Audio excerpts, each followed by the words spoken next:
I'd like to call to order the Board of Finance special meeting for Wednesday, February 22nd. We'll start with the Pledge of Allegiance. Pledge allegiance to the flag of the United States of America and to the republic for which it stands, one nation, under God, indivisible, with liberty and justice for all. All right. Steve has left the room for a minute, but we can start without him. We have Steve's on his way over. Yeah, public comment. Do we have anybody for public comment? No? Well, then welcome. Welcome. All right, since we have no public comment, we'll go on to communications and correspondence. Yep, so we had emails from Andy Correa at 45 West Wiskina Road on February 5th, 7th, and 15th. There were more, but I had to get the agenda ready for publication, so further ones will be on the next regular agenda. And one from Irene Correa, also 45 West Wiskina Road on February 6th. Thank you. Approval of the minutes. I move that we approve the January 10th, 2024 regular meeting minutes. A second? Any discussion? All in favor? Aye. Everybody's in favor, okay.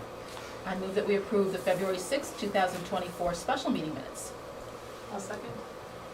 Any discussion? All in favor? Aye. All right, perfect. Steve, you're on. Thank you. I won't be long tonight. Marcia, can you pass this up? There had been a request for some information about the cell tower, the financials. This is an analysis of on our property or off of our property, right? What the difference in costs would be to the town or revenue. It's a $90,000 a year. This is in response to the public comment from last meeting, or this is separate from that? This is separate from Okay. that. But if anybody wants to make public comment, we're fine. So you know, at the Board of Selectmen meeting, we're going to bring this up again at the next Board of Selectmen meeting.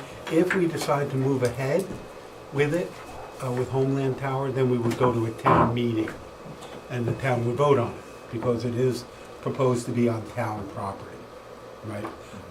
The only thing I would say there is, I know there is a lot of heated controversy about cell towers.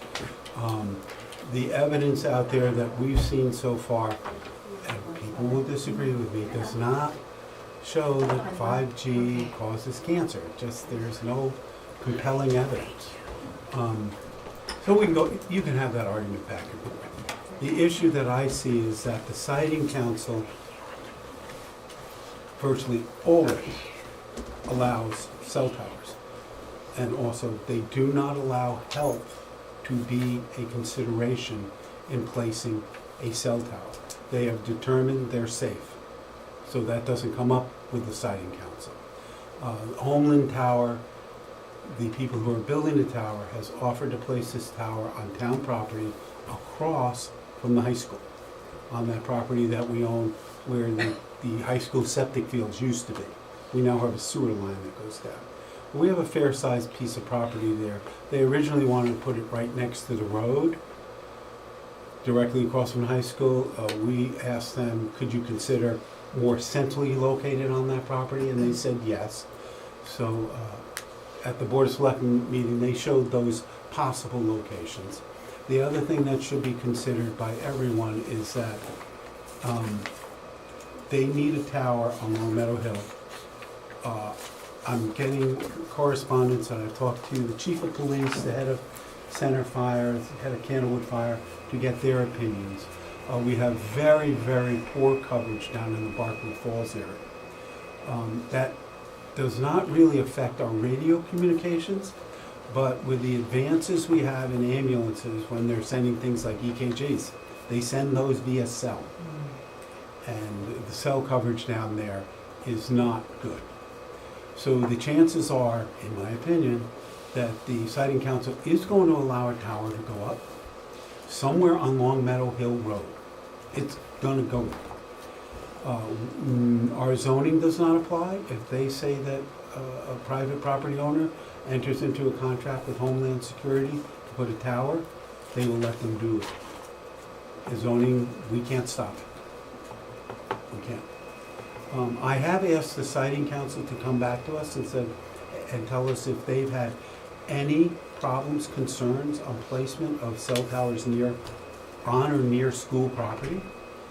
We'll see what they say, and we'll go back and forth, and we'll just have that conversation with them to see what we want to do. Second, Hold on. yes, On this though, like, I watched that meeting yeah, that the guy spoke. Raver guy. Yes, and he did say, no matter what, we're putting a tower in Brookfield, we're not quitting on this. This is gonna happen whether it's on your property or not. There was no, we're moving to another town. No, This no. was a distinct, he made the promise at that meeting, it was going in Brookfield. They need it on Long Meadow Hill. He already had other properties lined up. Yes. So this is the most. However, I remember he said, we would get leased money and we would get free use, so why would we have a cost? No, if we don't put it on town property, we will have a cost. Yeah, but you got an expense here of $72,000 a year. $12,000, so you're only giving us town property on option 2. That's Vale Road. No, it says That's on the expense. expense line, and it comes down to 18,000, it drives it to 18,000.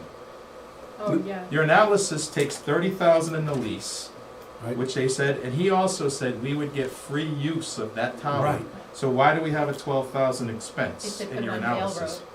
No, that's underneath the option. Are we leasing Two. on top of? Are How's we this leasing on analysis both? go? So there's already a Vale Road tower, and he sent us a lease for 36,000 for that when Right. Tara was, So, let me just walk through it. Yeah, because We need to go on the Vale Road Tower that's built right now, and they're outfitting it. Because the town, well, not just because the town opposed it, but they have proposed that we pay them $3,000 a month to put our equipment on the top of that tower. Right? If they build it somewhere else on Long Meadow Hill, that will also be $3,000 a month. See, he said no in his meeting. Go back and watch the meeting. He said it would be free of charge. No, let me finish. Let Okay. me just finish. If he puts it not on town property, puts it somewhere on Long Meadow Hill, he's going to want another $3,000 a month for our equipment to go on the Yes. top. That's $6,000 a month, $72,000 a year. If we allow the tower to go on town property, Right? one, we get the top of that tower for free, Correct. and he pays us rent. But we Right. still- And the rent for Vale Road goes to $1,000 a month. So he's So saying, we're so this, still paying the rent on existing Vale. Vale Road is, he's saying is not We're free, putting it's just equipment on reduced. Yeah. Oh. It's the third, it's the second line, knocked is 2,000.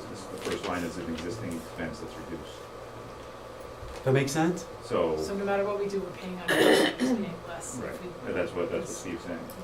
If we don't, the net is, if we don't allow it on town property, it will cost us $72,000 a year. And we want to be on both of For those space towers. for both, on both. If we do allow it on town property, it's a net gain of $18,000 a year. He'll pay us $1,500 a month rent Okay. and charge us I understand. $1,000. The numbers are there. No, Does that make sense now? Thank you.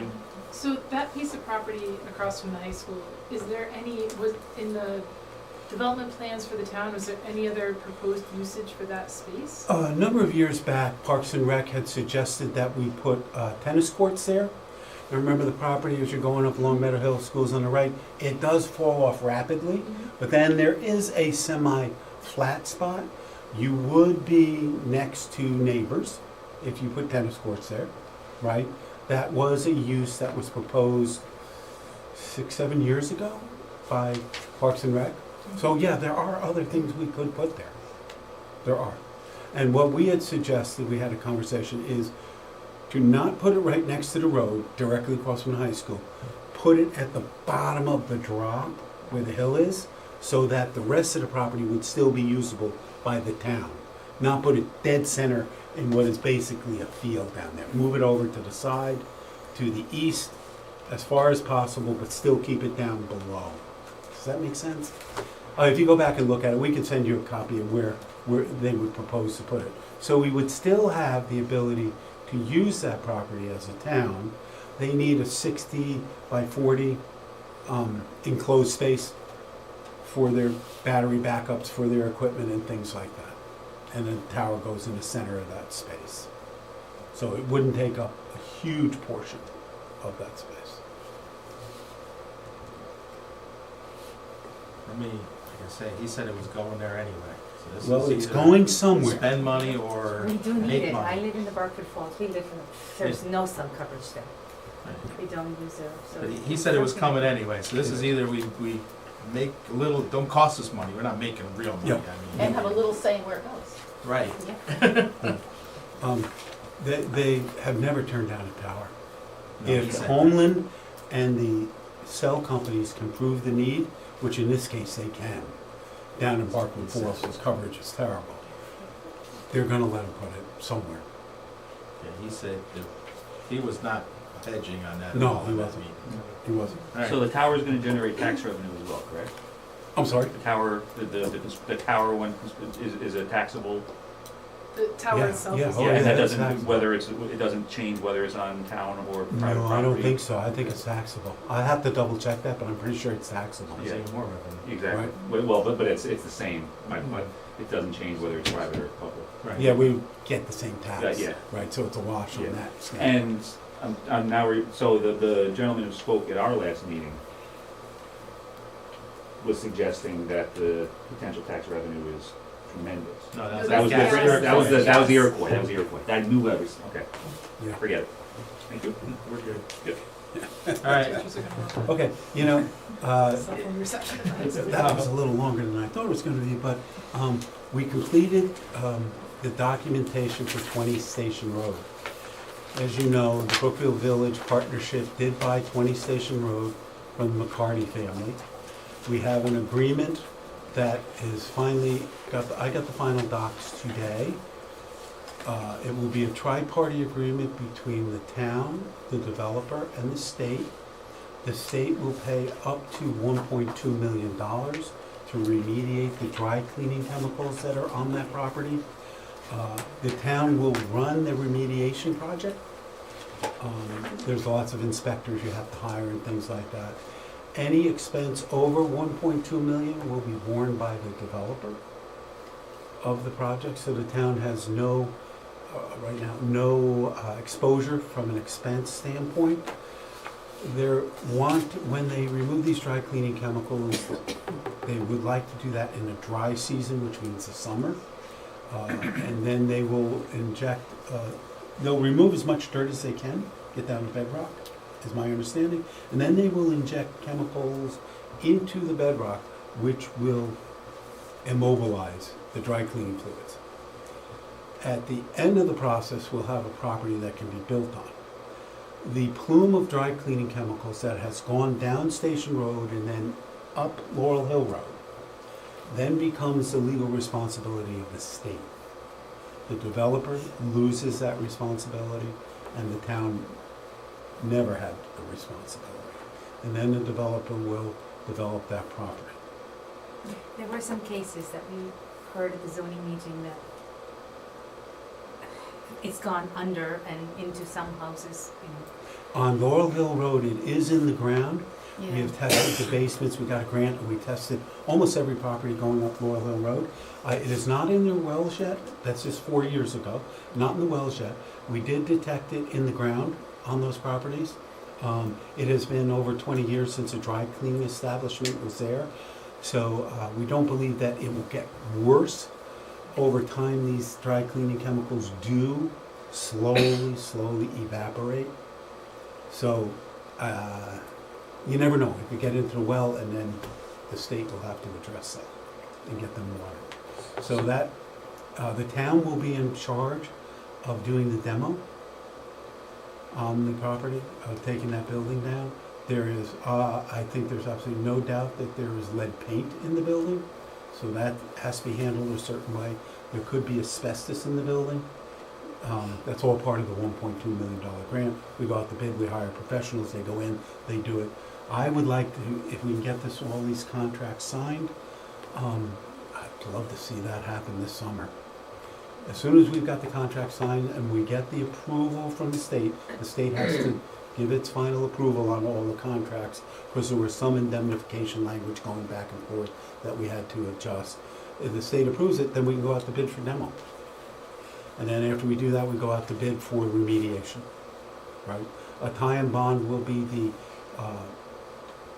they're kind of, what would you call them? Not an architect, but a builder. They're, not you. What's the word I'm looking for? Facilitator. facilitator. They are a construction manager, and they do specialized projects like this. They have a lot of experience in it, so they will be overseeing with inspectors and things like that, what we do. Greg Dembowski will be able, for some of the basic stuff, to be able to go there and monitor it on a day-by-day basis, keep all the records. There is gonna be some specialized testing and other things. Time Bomb will have to bring their people down, and we'll organize that and coordinate it. Again, all the costs will be covered by the So- grant. We don't have financial exposure as in laying out money, however, we have labor exposure. Are we able to off-charge our labor into this as a project? We Because- might be able to. Because the end result is, this is a private owner that's making to make money on this. The Mhm. town isn't like a phase 4 or landscape phase, so we're sending our labor to help manage the project, Yeah. and we'll be able to offset some of Greg's salary. Yeah, I think we could. I think we could say Greg is X number per hour. He spent 20 hours this week doing that and charge it to the project. I'll double check that, but I think that's perfectly reasonable. Otherwise, we would have to hire Ty and Bond, Yeah. and we would pay them. Yeah. And certainly Greg would be less expensive than Ty and Bond. And I they're. mean, he's gonna be involved anyway, and it's a project for a private owner. This isn't the town property or a town project or a school or anything. This is, in the end, the owner of this land is gonna make money. Yep. Okay. I'll double check that and make sure we haven't signed the document. Is there like history or documentation that we can follow? I know with the FEMA reimbursements, it's very strict in what they have pretty specialized requirements for what paperwork and documentation to get the reimbursements. Is that known what will be needed so that can be kept? This is a DECD, so it's a state department, Yep. Department of Economic and Community Development. We're very comfortable that we know their rules and their processes, and that we'll be able to follow them to get reimbursed. Right, we're very comfortable with that. If we're ever not comfortable, Greg will step back and we'll call Time Bond and say, you come in and inspect this, you come in and create this report. That's what we'll do. And the 1.2 million, right now, the developer and the town, the developer even more so than the town, is very comfortable that the cost of this remediation will be under 1.2 million. Because if it's over 1.2 million, every dollar over is on the developer. Right. And The that's in town- the contract already? I'm sorry? That's in the contract Yeah. already? Yeah, that's part of the contract. So the town has virtually no exposure on this, from a legal liability or an expense liability. I had sent Glenn a quick note, I don't know, I'm a little behind on emails. We saw, I haven't discussed the, yeah, I was gonna wait for here. yeah. Do you want to wait to No, go ahead, discuss? fire it up. Okay, so Marcia and I, Marcia's been doing some research. You know, we've been going back and forth for how long about salary surveys and what constitutes a good one and what doesn't.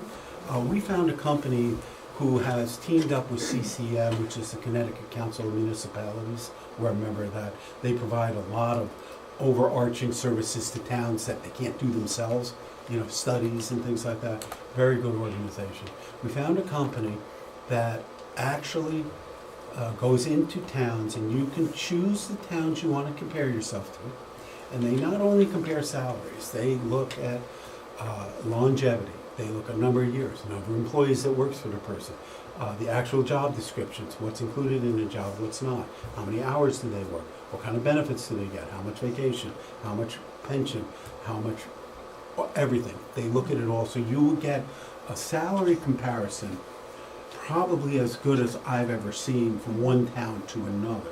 And they actually go into these other towns and get all of this information.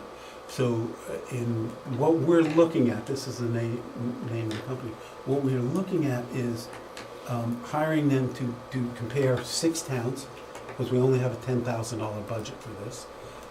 And We don't have any then, budget for this. I'm sorry? We don't have any budget for this. That was Yeah, I thought we had a 10. No, last year. there's No. no budget for this. That's- We were I know it trying, dropped off in your budget line. No. we were trying to get it under 10, we put 10 in next year's budget. Oh, so 10 in next year's budget, so I'm sorry. So we could do it next year, or if we decided to take it, we could spend 10,000 this year or wait till July. Our opinion is, and I think Marcia agrees with me, Marcia, jump in here. This is a pretty good company, a pretty good system, a pretty good way of getting a much more accurate comparison of salaries, right? The bigger expense is in choosing the number of towns, because obviously if you go into a town, they have to dig all the information out. Some towns are gonna be more cooperative than others. You know, they may have to file freedom of information, all of that sort of thing, to get all the information that they want, but they will do that. And then, to add different jobs is much less expensive, so we could do that. I thought it was a very good company. They seemed to really know what they were doing. They do a lot of work now in California, but they're going out and they're spreading out across the nation. Marcia, what am I missing? They just partnered with CCM, and that's how we got their name, that they did a demonstration. We went together to try and get they were thinking 15,000, but we went together with East Lyme and said they usually do 12 comparators, and we don't think there's 12 towns that we would want to compare to. What if we did 6 and East Lyme did 6? And so that's how we got the price under 10,000. We could pick the benefits that we want to compare. And it's a continuous thing. They update it every 3 to 6 months as things change. So if we were to change our job descriptions, that would change. And the way they compare the job descriptions is through AI on what it says in there. It doesn't do everything that you guys had talked about. For example, the assessor seems to have more people in Brookfield than the other, but at least it would get the basic information and narrow it down. It's a continuous cost that they would like us to pay every year for going forward. And the initial contract does talk about a 3-year. We'd have to put a budgetary clause in there that if it's not in the budget, that we could get out of it. And there's also a $2,500 upcharge. And if we wanted to go this way, we were thinking that maybe we could get the $2,500 out of this year's budget, so that we could get started right away in next year. But they'll be happy to give a demonstration at a board meeting. They'll be happy to answer questions. If you want to do a subcommittee to look at it and talk about it, they'd be pleased to do that. Have a sample report there? And they can give us, they showed it in the demo, but I didn't have it in writing, but it sounds like the reports are electronic, but we could try to get one. Sure. Is that something that any of the 6 comparable towns that we would put ourselves up against, would any of them be interested in doing this? I know you've got East Lyme, maybe a split, but if suppose Bethel or New Fairfield or somebody was interested, we could be. We thought about that and said, well, you know what, we'll pick 6, you pick 6, you pick 6, and in between that, now we have 18 towns to look at and compare. We get our information from, we do these 6 and New Fairfield does a bunch of different. So I had a brief conversation with the Newtown first selectman. Some interest, he didn't, it was new to him, some interest. But yeah, something along those lines would be helpful for everyone. And Steve did try to get a discount that if we brought these other towns in, could we do like Referral $1,000 off for program. each town? Right, finders. I'm all for more knowledge, but what is more knowledge gonna do? If you pick towns out of our scope, again, I could say, I'm an accountant here in Brookfield, but I wanna get to pay a Manhattan accountants, so let's bring Manhattan into this. Why would you go expand the box other than like 6 target areas, 6 target Oh, it would towns? only be 6. Yeah, but we were saying other towns, all that information becomes mute as far as I'm concerned. When you bring in salaries that are way out in New York City or Greenwich and areas, You would have to use comparable sized towns. Correct. With comparable urban areas. So Right. maybe some of the ones around Hartford might be comparable. An Avon, like that. There's probably 20 or 30 towns in Connecticut that are in some way, shape, or form similar to Brookfield. The further you get away from New York City, right, I think salaries go down, right? You get closer to Hartford, they're gonna go up a little bit. But you're right, we think that 6 is reasonable to start with. But we had talked about the 6 being Bethel, New Fairfield, Monroe, Newtown, New Milford, and I think, I think Southbury, were the ones that we had talked about Yeah. when we were trying to pick the 6, because it wouldn't be Danbury. Once we get more than that, Right, that's what I'm saying, so bringing in more people to me is, No, I was just How thinking, many- if, Sharing the if cost you of got the the 10. six towns that we talked, like Bethel, the ones Yes. that would were comparable, Okay. and you brought them Yeah. in, the ones But that also you then said Then from 10 that- becomes 5 as Or- opposed to, yeah, Or right. 3 towns do 4 each, Yeah, which reduces our costs instead. yes. I like the referral fee concept, I mean, if they're doing the work already. they didn't agree to it, but he tried. It didn't work.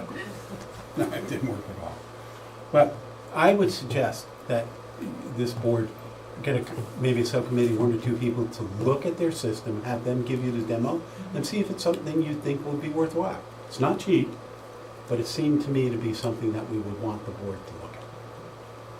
for me, going through all of this, and it was a headache, I gotta be honest with you, beyond a headache. In thinking this through more and more, this is a twofold project. Getting the data is only half of the project. It's what are we gonna do with it after the data? Yeah. An example will be, Department B has 7 employees, all making $100,000 each, and 1 employee is making 30,000. The study comes back and says, gee, that employee that's only making 30 needs to make 80, but the guys that are making 100 should only be making 80. How are we gonna handle that? Or how are we gonna handle, say, a department here in Brookfield, and I'll give an example. One department here costs us $250,000 to run, and Newtown does it for 200. New Milford does it for 200. Bethel does it for 180, but we do it for 250. So if we find out someone in that department isn't making the money that they're supposed to be making, now we're gonna go $60,000 to $70,000 higher than area towns in the total department. Are you willing? You run that risk. You're absolutely I think we right. have to go both ways. We have But to- what are we gonna do? Getting the numbers is gonna, I'm all for getting the numbers, but the plan behind the numbers is key. And getting the numbers is gonna cause more chaos as well. If we're gonna say, okay, this department now is 70,000 more, they have 2 more people than every other department in the town, are we gonna look to eliminate positions accordingly? I think if we found something like that, we would certainly say, wait a minute, can they do it with 3 employees and we have 6? What is different about that town that they can do that? Do they have less responsibilities? Are they not covering? You have to find out why, right? You would. If there's that big a difference, I don't think you'll see that in the towns we're talking about. You'll see some difference, but I don't think you're gonna see 3 employees more in this department than in another, unless the job responsibilities are very, very different, right? Or they're using an abacus and we're using a computer, who knows?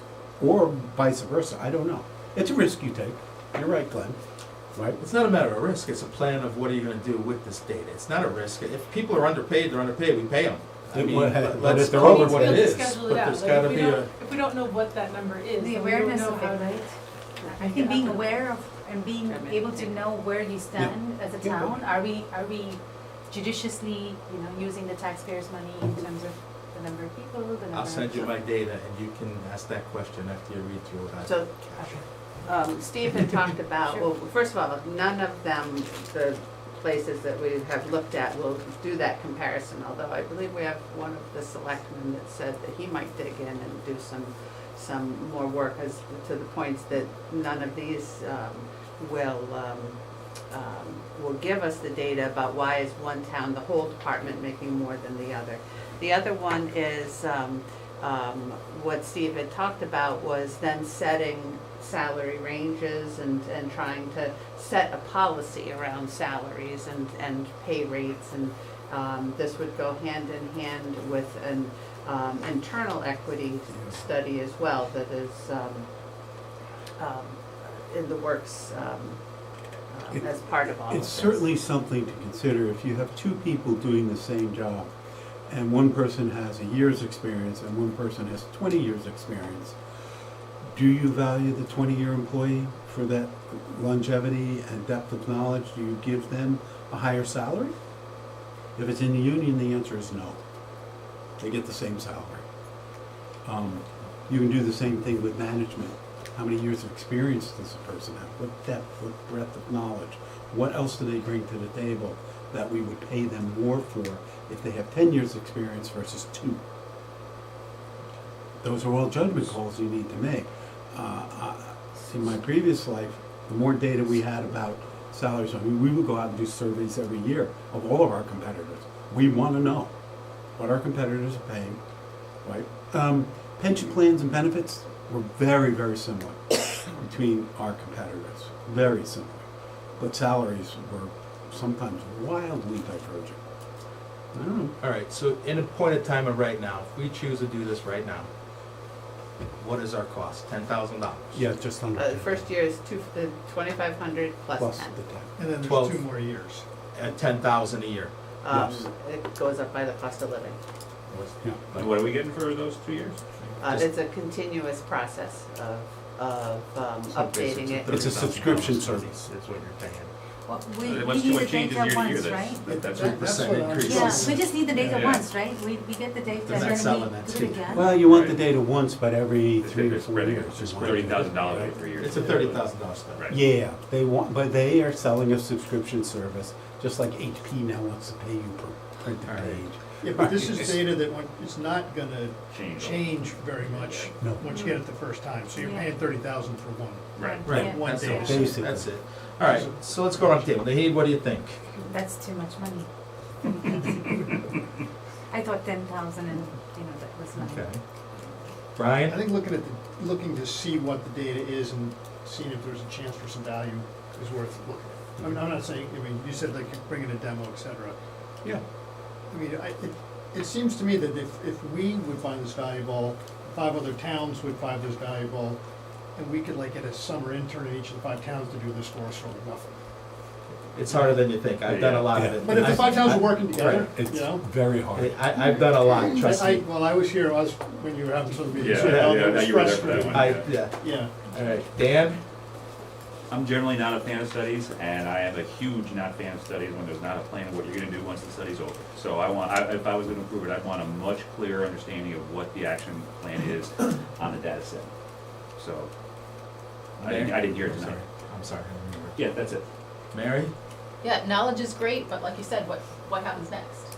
And it's kind of a lot of money for one set of knowledge. Eileen? I think my biggest concern is the cost, if it's the $30,000, I mean, I think having that information is good, because we'll know if we're paying equitably, but we also, have opportunities when people leave departments, that maybe that's not a position that you're going to fill, with attrition and that type of thing, and if you have those numbers, you can make those decisions as more informed. So could be savings over time. I think it definitely fits more of what we were looking for last year, which is not what we got, so I appreciate that bit. I wish it wasn't $30,000. If the data actually says that a town does it more effectively, and it's not just like an IT thing, but there's a way to find us to more effectively, you can make back $30,000 pretty quick. And it's part, if we're But I going don't know to, if data's if they're gonna gonna give you review that. policies or, kind of look at the ground up, just to see how is the town, is the town working efficiently? Are there ways that we can save money, can we do things in a better fashion? And I think that's where, we sit in these chairs and we can't always make those decisions. We can pull up spreadsheets and you can do boatloads of research and find stuff from all the different towns, but like you saw last year, it's not giving us the compensation comparisons, and it's giving us the dollar amounts and maybe vacation days or time off, but it wasn't giving us the full compensation package and the number of people, the head count in departments comparing across towns. Yep. And there was less, if there's the statistical analysis on that too, that's maybe more than we get out of an intern, but I don't think it's a jet issue. I'm gonna go out of the box. To me, it's really not a money thing. It's about getting it right now. We've fought with this thing now for 6 years, 7 years. Now, to get it right has a value, I think, going forward. I get the whole concerns, but I've done a lot of research, and I can't nail down those fine points of that last, I'm like the starting pitcher. I could get us through the 7th inning, but I can't get us the 8th and the 9th Last inning 10%. at 10%. And it's difficult with all these curveballs thrown in with the job descriptions. And if we do this through the AI, those job descriptions better be right. Because I gotta tell you, I've read a couple of the job descriptions and they're not what we're doing here. I mean, We're gonna redo it. I'm a CFO with my job description, but I don't have a degree. So we gotta nail that down, but I think the value more is getting it right. But I am a firm believer, we gotta have a plan after it, because when these numbers come out and they get put out there and someone's not making what the area towns are making, that's gonna cause a nightmare in this town hall.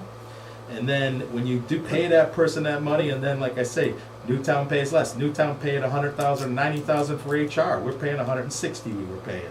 So I mean, these are the things. Other towns are paying less. So it's the big picture instead of the singular granular.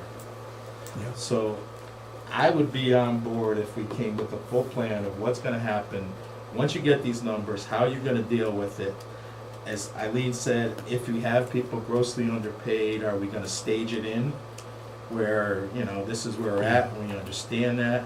It's the after more than the numbers. Yeah. The numbers don't scare me with all the research I've done. Like, it's not going to I don't cost the think town a we're lot of so money. widely divergent from any other town. I mean, think the- though, We're on the high numbers we- side. The numbers we saw last year didn't, prove that we were within the realm on all, when you just looked at straight salaries, and we looked at, We- within our towns and not the Gold Coast stuff, but we really did fall. pretty much- 80% were yeah. above the average. Yeah. 80% of our town employees were Yeah. above the average of the area towns. Yeah. We had 20 that fell, or 7% fell below the average, and the rest of them were right in the mean line. Where That's was where this you wanna data be. from? Where did we get this data? We got it from the HR department through a study that was done by somebody.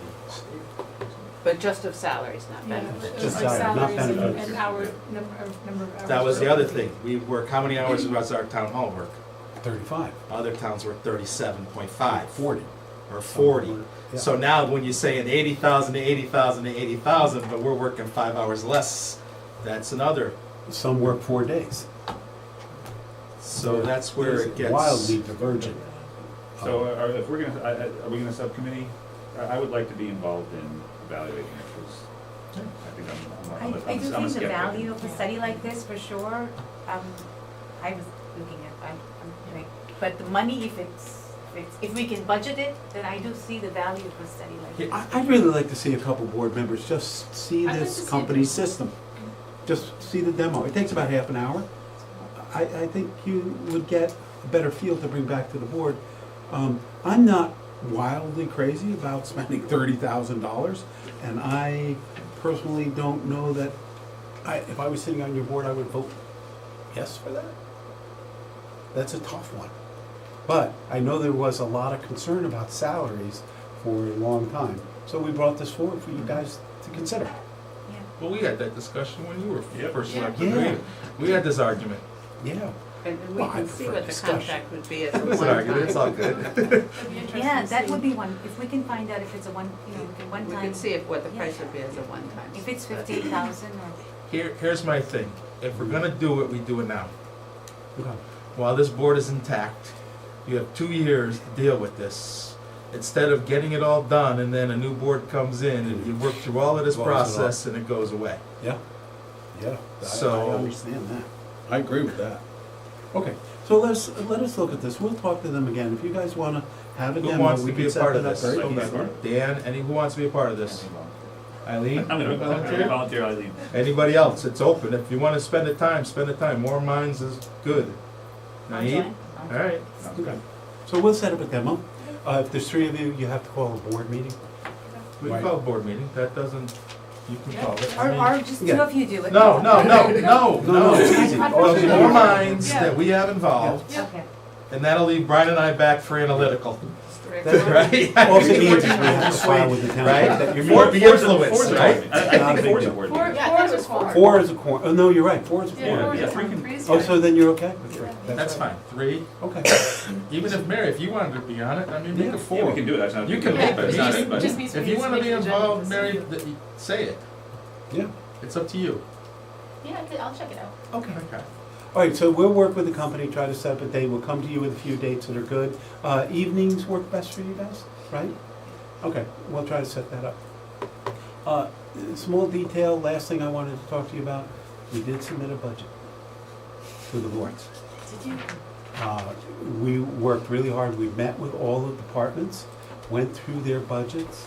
I think we created a very good budget, given the constraints that we have, and given the fact that You know, we're bringing on another $1 million in debt service from the new school. I think this board and the town has managed this debt really, really well. So we're not bumping up 6-7% off, bang. Well, you got a new school, 7% more. I think we've done a really good job on that. The Board of Selectmen is meeting right now. Bob has done a lot of work with the registrars on that, on the registrar budget, and he's gonna talk to you. We are not having a meeting tonight, so we're gonna ask Bob to make a presentation on the registrars, but Bob and I are not going to discuss or talk to each other, because that would constitute a meeting of the Board of Selectmen. We hope to be finished by next Monday. We're gonna have our deliberations on Monday, and then if we need it, Tuesday and Wednesday. I'm pretty confident we'll be finished by Tuesday at the latest. And then we're gonna get it to you guys. Then we'll set up as you need it. You wanna meet the departments you wanna meet with, we'll set those up. Yeah, I need that, so I can give it to the town clerk, right, don't we? Yeah. Are we approving a calendar? We We have the did, we calendar approved the by calendar, flowers. but not the departments. We don't know which departments for example. So if we could get what you If scheduled. you're That's right. okay, we'll schedule the departments and Yeah, can we get I'll that send this it to you week? for approval. Yeah, because we want to You- get it's in your agendas out book. before the You meeting. could look at that Yeah. and decide what to schedule. We didn't want to decide what to schedule, we want Steve to pick what departments he wants to come, because we don't have to see every department. That we only see departments that want to come. And if there's a department you want to see that I don't put on, it's gonna be Public Works, Police, Parks and Rec, the big departments, right? Those are the ones you want to see. And if you want to see another one, just tell me and we'll do that. So I'll set that up on the dates that you guys agreed upon, and then I'll just send it to Glenn, and then we can publish it with the town clerk.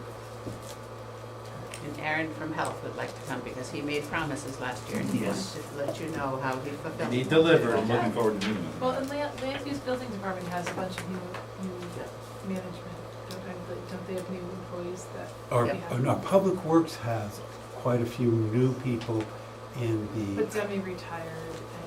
oh, yeah, in land use, Yeah, yes. in land use, there's a bunch of new employees that I don't, Yeah, their budget hasn't changed a lot. If you want to meet with them, I think it'd be good to have, I mean, be more than happy to have them come Yeah. in. If you can say, we're here, you can have who you want to come, that's. So I'll not a get problem. land use too. yeah. I think it would be a good idea, and you know, you probably, if we're gonna do that, then have health come, meet those new managers. Yeah. So just Give put them it on the 15 minutes schedule, each. 20 minutes per team. Yeah, Yeah. Schedule them in. okay. We don't want to be here past 10 o'clock, Oh, no, no, if possible.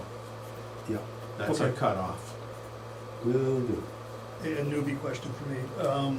We had the joint meeting on the Board of Ed proposed budget, and then Steve, what you submitted was different, less. How do we get the details that support what you? When we finish our Board of Selectmen budget, we'll send you Same. what we And then they have present taken to out us. and why, Okay. right? I just like- If that's okay. So Our you first have that meeting is their understanding. presentation to us. Steve will present for them, Yeah, to us, and then Yeah. we'll ask questions, and I think Marcia's usually the second night of following up on things, and then we go departmental.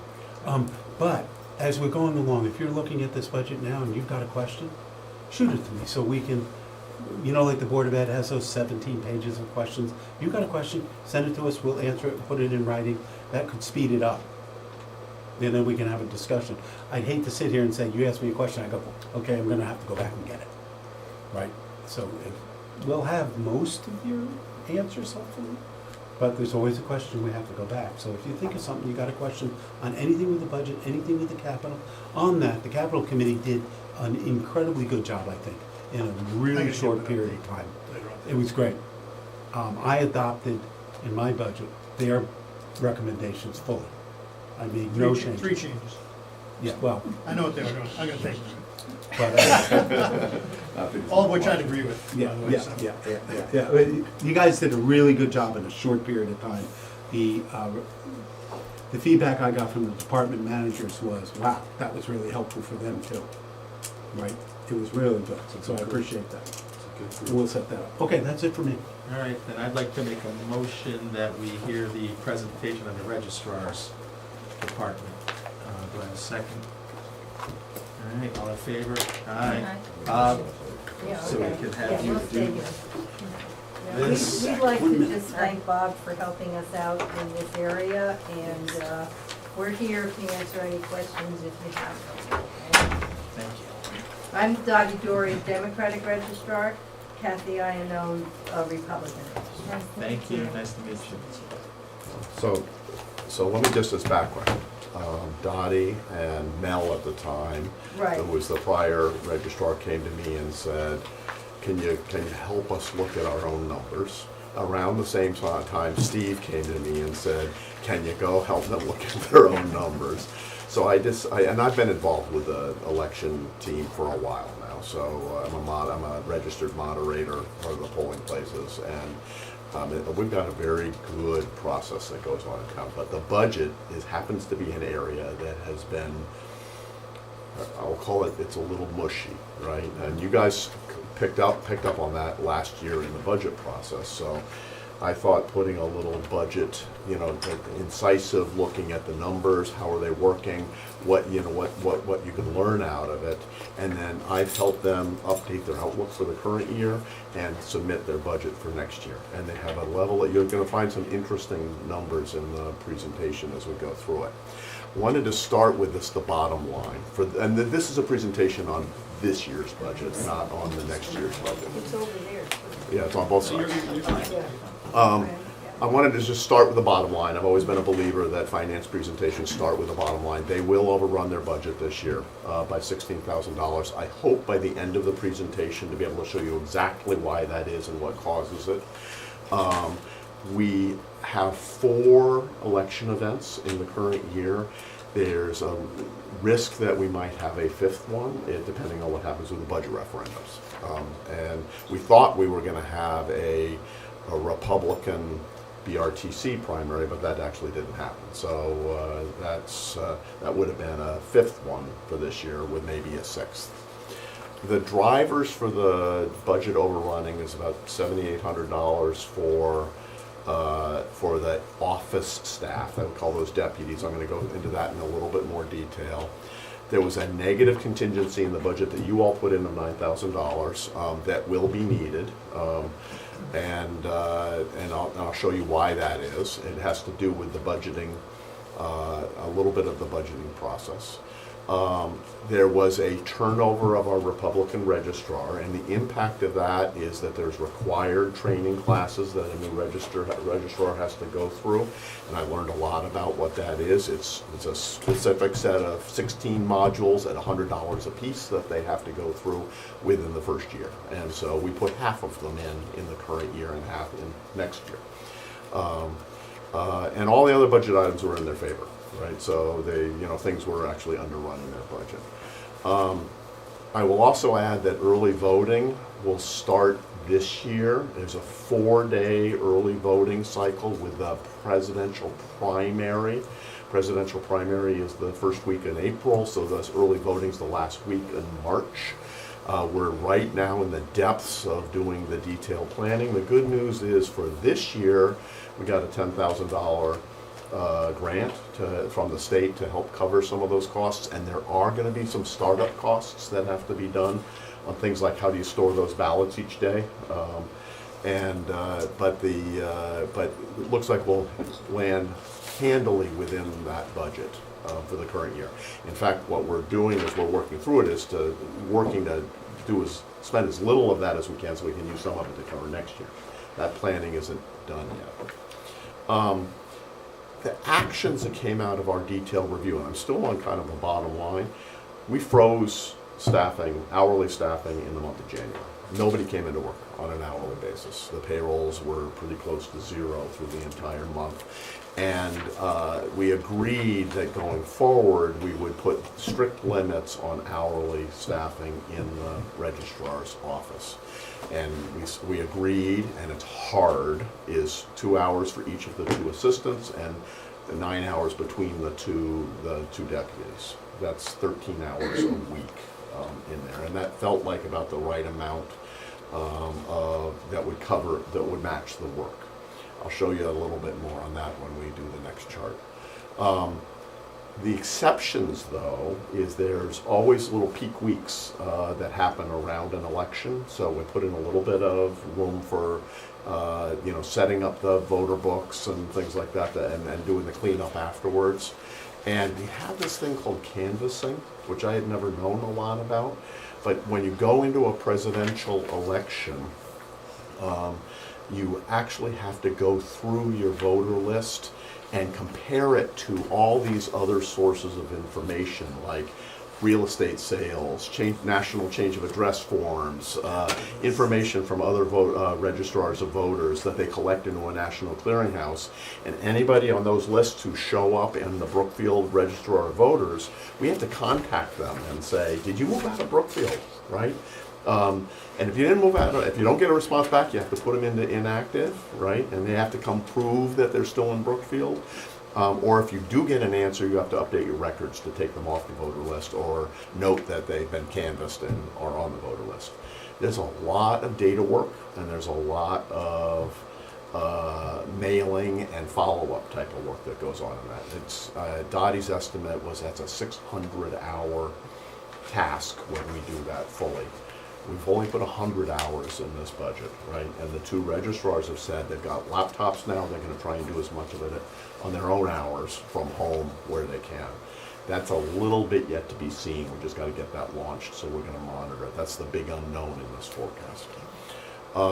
We've also implemented, with Marcia's help, a very strong purchase order process. They'd never been on purchase orders, they'd always just put in the orders and then send in the information to the controller's office to pay.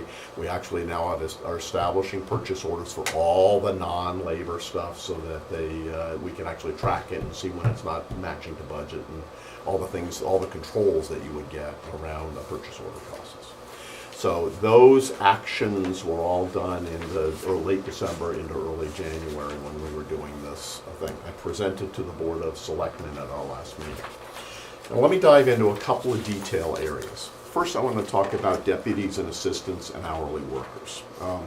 Let me just talk a little bit about, first of all, let me start by saying when I got into the data, it's in aggregate about a half of a person here, right? It is not many people. We're talking about a small labor, and there's been noise about is it too much, is it too little, and I wanted to demystify a little bit of what I learned through it.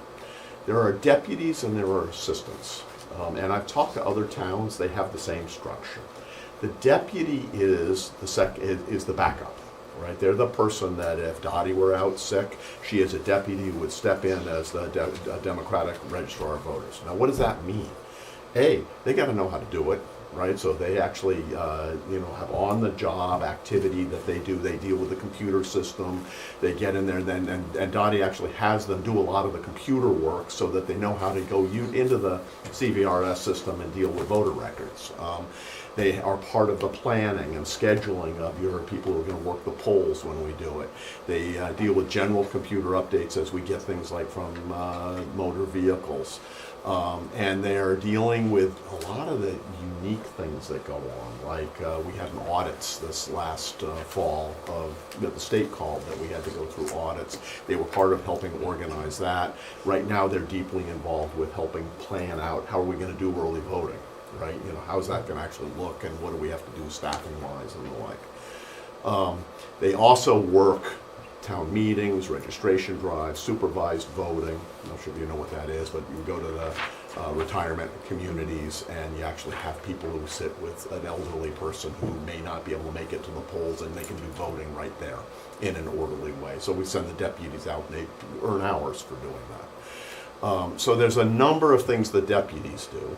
The assistants are paperwork. They're secretarial in nature, in that there's a lot of paperwork and filings that come in. People doing change of address cards, people doing change of voter registration cards. There's actually files in the registrar's office that actually keep all those records if there's ever a dispute. So the assistant's role actually is not overwhelmingly heavy most of the time. It's a filing task. But it peaks like when you do that canvas, right? You might get a lot of changes. And if I go back in the history, I looked back all the way to 2017, the numbers of hours that were done. There was a big use of assistants right after COVID. You can imagine how that was. It's like catching up with 2 years of paperwork, and there were all these hours spent, and we all heard about hours being spent. I could see it in the payroll records, and it was the assistants, and it was those that right after the COVID opened up in 2020, just after the presidential elections of 2020. There are other hourly workers that we bring in, like for example, when we did the audit this last fall, we brought in other types of hourly workers, not our deputies or assistants, to actually participate in that counting process that went on. We do have but you'll see the numbers. The numbers are over on the right. The average over the last 3 years has been about 425 hours a year for the deputies and 607 hours for the assistants. The assistants are higher than they probably should be because of that big cleanup that happened in early 2021. Other hourly workers were like 9, right? It really was very, very small. The registrar had proposed a budget of 480 hours for both the deputies and the assistants. That's what they had brought in originally. And the budget that was approved was 240 hours and 232 hours. So the budget that we actually put in place was well below the actual experience for either category. But what had been requested was actually higher in the case of the deputies. So I can see how the budget phenomena happened. And through December, and the payroll started getting weekly. Thank you, Marcia, for all the payroll data. We had spent 388 hours on the deputies and only 142 on the assistants. Now, what was going on with the deputies? First of all, you can see the Republican deputy was running a lot more hours than the Democratic deputy. Part of that was Mel, right, because he was out on various things, and Kathy specifically was the deputy before she became the registrar, had to do a lot of covering. So that was why that one's a little higher. The drivers were the primary. The whole Republican phenomena through the fall drove a lot of deputy hours, and the state audit drove a lot of deputy hours. So that's why they were running in the fall pretty high. And ahead of them, they have the early voting and the canvassing work that's coming. So I want to dig around on a couple of other topics, and then I want to show you a financial summary that I think actually kind of brings it all together. You all put a negative contingency in the budget last year. It was logical to me. I would have done the exact same thing had I wanted it would have been on the board. And why? Because in 2020, in fiscal year 21, they underran the budget. Fiscal year 2022, they underran the budget, and underran it handily, and couldn't explain why. Right, so the only choice to really put there was to actually put a negative contingency in the budget, because as you can see, the request that came in was about flat. So it was like, okay, you keep over budgeting, so let's put it in. So what I did was I dug around and I said, let's see if I can understand why were we underrunning. So I broke down the budget in a very different way than we've historically presented it. I sorted it into the office and fixed costs, right, which is the first section, and the election events, right? So if you look at it, it's not exactly evenly split between those two categories, but the standing costs that we have, like software and elected officials and things like that, are either a little under or a little over half the total. Down at the bottom, you see the number of election events we had, right? And the election events we had consistently had been budgeted with 4 election events when you go back and look at the planning details. In the first year, fiscal year 2021, we only had 3 events. And so so you'd expect that the election events budget would underrun, and it did, by $20,000.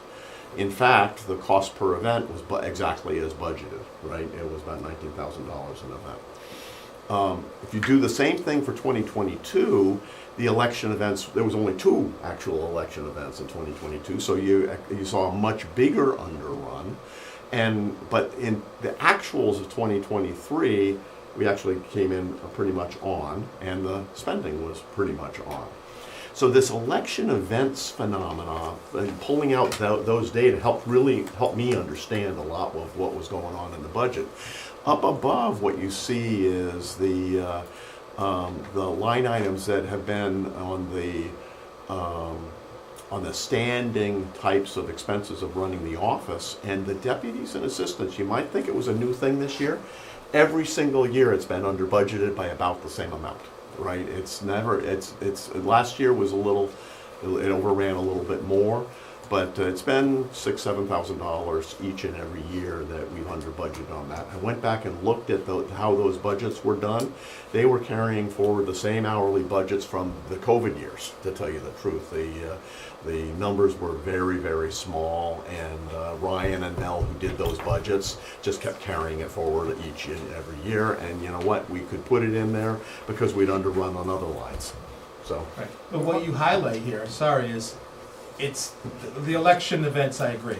That's status quo. They follow track. They go up Why and down. do we go though from 2021, 2022 actual 10,000 on the deputy assistance line and jump to 16,000 next 2 years?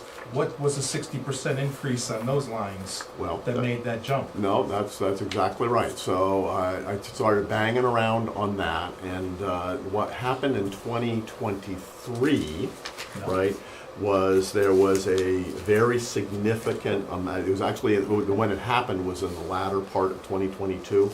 We had one assistant going in and doing a major file cleanup of the records for about 4 months. Spent a lot of hours, and one of the things, Glenn, I'm going to put this up, and you can't really look at the detail, but I'll share this with everybody if you want. This is the by pay period hours for the last 5 years, 5-6 years. Yeah. And you can see this is the period of early 2022 or late 2022. It's right here. No, it's right here, where this was the cleanup of COVID, and then this was that next cleanup. And then it went back down to kind of normal in the latter half of 2023, and has been that way into early 2024. So there was a bubble, is I guess the net of it. And the this year phenomena, it's been driven by the audit and a lot of hours on, well, what is really driving it is the presidential canvass, right? That's still ahead of us. So the $15,000, there was 100 hours. That's a healthy amount of money at it was $16 an hour roughly. So that's 1,600 of it right there. So just doing that canvas. So these outlooks are built up on P times Q, right? Tasks, activities, how many hours, and what the staffing rules are. Dottie and Kathy, to their credit, recognize that we've been over on budget and are putting tight controls on their staff. That's about all they can do at this point. The staff is bristling at it, and they're worried, and I will speak for them. They're both worried about have we have enough hours in there to do the things we need to do. Because quite frankly, early voting is a huge unknown for us, right? And this canvas, we're kind of betting on the come that we can do it in a reasonable, small reasonable number of hours. So this is a point in time view, but that's kind of what was driving it. So putting the controls on the hours, to me, was the number one control we had to go put in, Glenn, to tell you the truth. There was a period of time where, in my view, the hours were not being as tightly controlled, and in terms of people would just come in and they would put in hours that they thought needed to be done. That has stopped. So rebuilt the budget the same way. If you look at by the way, if you look at the cost per election event, it's been running. The elections are not all the same, I've learned. And so one of the things I did was I actually looked at how do we staff each election event, and what do we have to do on IT in each election event. A municipal referendum is the cheapest election event we have. We have fewer tables. But most importantly, we don't have to reprogram the computer cards because we use the exact same format every year, year in and year out. They made a smart decision a number of years ago. Since it's the same questions, all you got to do is change the dollar amount on the printed ballot. But you don't have to reprogram the cards to say this dot is answered. That dot's always question one, that's not always question two, that's not always question three. That's a lot of money. I was really surprised at how much money you actually have to spend programming the cards that go into the voting machines. So the reason the average was down in fiscal 2022 as low as 15,000 is it was two events, but one of them was a referendum, and the other one was kind of a normal election. If you look forward to your next year's budget, there are only 3 events, right? So that's going to help, but presidentials are your most expensive election event. Because you have so many people who vote. You've got 90% of the population of Brookfield are going to be there. You need the staffing to accommodate that. So we built up the next year's budget and looked at this year's budget based on how many tables, how many greeters, how many assistant registrars you need, and we pushed them. I would say we pushed them down to the point where we could do it in as few as we could, both this year and next year. So that what you'll see in the budget is the election workers goes down year to year, but not as much as you might expect because one's a presidential. But you have early voting of 14 days that offsets a lot of that. It's kind of flat year to year, right? All things considered. But there's $20,000 for next year in early voting. So again, done P times Q, and it's in your data sheets. So if you could go forward to the next one. So the other couple of items, I talked about the $100 classes that Kathy has to do. God bless you, Kathy. The Canvas, they need to kick that off soon after the presidential primary, right? So that will start gearing up in the spring, sending out mails. There's a very small cost. We have a data guy that we hire, and he actually pulls in all the data and gets it organized so it can be easily dealt with. But follow-up work and the mailing work and sending letters out, that's where the assistance hours that I put 100 hours in there for helping that.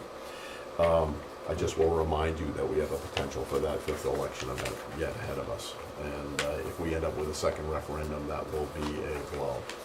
But if you go back to the prior chart, when I told you that we're going to use up the $9,000 negative contingency, with 4 events budgeted and 4 events planned, they didn't have the magic of underrunning on events like we've had the last couple of years. And that's why the negative contingency didn't work out this year, because you didn't have only 3 events. We had 4 events. And so one of the things that on this format, Marcia and I have agreed that this is how we should be presenting the registrar's budget in the future, right? And then any actuals, because this sort actually helps you understand it so much better on what's actually happening in this. And so this is a change we're going to talk about doing in the reporting. It's the same lines, by the way. There's no different accounting lines. It's just a matter of how you sort them in subtotal. So in Marcia's proposal, you'll see that she is asking for a true up on this budget, and it comes down to the negative contingency and the hours, right, are the big drivers, and a little bit of Kathy's education and some offset and an offsetting amount on things that we're not going to spend. So that's kind of what I've learned so far. Now, I'm doing the next step, which is I just kicked off I hate to use the term, a salary survey, but these jobs are very well defined, right? What goes on in the polling places. So I've sent out a note to 9 surrounding towns, and they are the 9 surrounding towns in our area, to each of the registrars of voters, and asked to tell me, what do you pay the people in your polling locations? The people at the desk when you check in, the people who do the ballots, the people who watch the machine, the assistant registrars, the moderators, what's your pay rate? Because those are all very well-defined roles, and they're very much the same in every single place. So it's probably one of the most pure comparisons we can do, but we're a little worried that because we haven't been increasing the rates of pay on these jobs over the last 4 years, that we may actually be bumping up against minimum wage issues. And so I will hopefully have that before you guys are in deep in deliberations. So, and I will see what we learn out of that, right? But we looked at all the towns we talked about earlier. I've added in Ridgefield just because I wanted to see what Ridgefield was doing, and Danbury because I wanted to see what Danbury was doing. So, but other than that, it's the same towns we talked about in the last discussion. So, And already I'm starting to get that information coming in. So I'll entertain any questions you guys might have. The restricting, the managing of the hours is obviously one of the big drivers, but how do you, or how is the productivity of those hours managed and measured? Because you can do, you might have, how's the productivity of those hours measured? The impact of that is obvious. First order of business is Dottie and Kathy will be there monitoring. One of the things that happened before was the people were coming in even when the registrar wasn't there, right? So they really couldn't see how productive they were, right? There was no even visual observation. So one of the things we talked about was scheduling them at the same hours that they're there, and if they're not there, Andrea will keep her eye on assessing whether, you know, people are staying busy or just sitting there yakking. We had heard some rumblings about, you know, productivity, and it probably was partly true. In my mind, at certain points in time, I could see it in the hours. I wasn't there, so I couldn't comment on it. But I think with the fewer hours, they have to be busy. Yeah. And we've also asked them to report, because they do sign in and sign out. So we've asked them to report like what they did, like how many cards did they file, what did they do, so to kind of give an idea of what happened during that time that they were working. So before we just had them sign in and out, but now we're having them account for what they've actually done during that time. So there's logs that have been created on Right. that side, and as well on each time, I have them write out a timesheet because I process the payroll. And then when I'm on that timesheet, I have to list exactly what they were doing. The tasks are being listed, logged into the records And retention, monitor, yeah. and monitored into our record system, our record keeping system, and from our deputies regularly. They have to list the tasks when they come in. And I'll just make a mention of I've been covering the work that I was doing as a deputy, now as a registrar, just for the time being until we get my new deputy ramped up. So I've been doing computer work myself to save us a little. I'll also observe, this is part-time managers managing part-time No, I get it. employees. I get it. It's got its challenges, I get it. as you can imagine, Yeah. because you know, how many hours you put in managing a small budget is sometimes worse than doing it.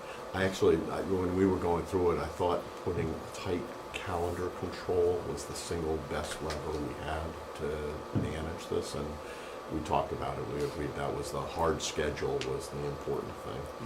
And we did put in some 20 hours peaks for the, you know, for the election events, because when you actually look at that, when I send this to you, you'll see every time there's an election event, there's a pay period or 2 pay period little peak that goes on.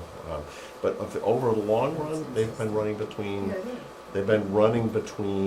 20 to 30 hours in the normal times, and peaking up to like a 50-hour, 20 to 30 hours for a 2-week period in a normal time, and then peaking up to like 60 hours in the election event, right? And so you bring in people, they work really hard for a week, just before and just after, and then it goes back to the normal. So keeping that control on the hours was the scheduled hours was the critical thing. So. It's the only critical thing. You can't control the referendums, you can't really control the cost of them, you gotta supply who has to be there. You're absolutely right. So that's the only line that is the key to the whole budget. Yep. The other lines are noise, I mean, not noise, you know what I mean, it's Or not effects, noise, yeah. but it's like the effects are minimal. And the events are pretty much nailed, I mean, I'll be a couple $100 off on 70,000. The events were really well. That's what I'm saying. It's interesting that they came in so close, because the way they budgeted the events was averages. right? You know, every event was the same. So this year in the budget, the events are all budgeted separately, right? So you'll see in the detailed worksheets that, you know, the presidential has, that how many people is different than the referendum, so. For us, the reason why this got brought up as a question, it was more of the unknown than the known. I agree with you. And it was Marcia wasn't getting answers that she needed. We sat in like 3 meetings where Marcia didn't get the responses she needed. For the amount of dollars, it's not a big number driver, as you're saying, in the budget overall of what we're looking at. But it was the confidence that Marcia was confident in the reporting and that controls were put in place, and there was a plan in place. So from my point of view, this is all good now. I mean, we can approve this transfer because it was the unknown we didn't know, right? By definition, I mean. Well, I agree with you, and I saw your meeting. I actually, one of the things I did when preparing and helping them get organized, I went and watched your discussions in it was actually a couple of meetings. Yeah. And I could see it, right? So demystifying the numbers and getting underneath it and thinking about where the controls were critical. Yeah, so it's a way forward. That's what we're looking for. And one of the things, for example, I discovered in the process was the non-labor stuff. They were going to random lines, right? You couldn't make head nor tails about it through your accounting lines because they might put food for the poll workers in 4 different lines depending on who filled out the paperwork. So now by putting all that stuff in a PO-based system, it will consistently flow to the right places, and that's a secondary thing that we did in this that I think will help them a lot in terms of just being able to see it. Yeah. So From that point of view, it's closed, right? I mean, Naheed, do you have any discussion? Brian? Dan? Mary? Elaine? We're good. We're good. We just wanted to understand it. That's all. It's a small amount, but we wanted to understand The it. next thing, Legally, the next thing why we're is gonna it- wanna talk to you about, just for information, and it won't be a long discussion, is once we get our heads around early voting, the first one's gonna be easy. It's a small thing. It's 4 days, right? It's a lot of creation as they're dealing with it now. So Dottie's probably saying, he said it was easy, but Well, it's the so. state hasn't still figured it completely out. They've still got questions. But we will learn a lot from late. We will. We will learn a ton from late March, so we'll be able to look to the 14-day one that's in the fall, because that's going to be hard to manage. We're going to pretty much have to take over room 133, and people don't understand why you might have to do that.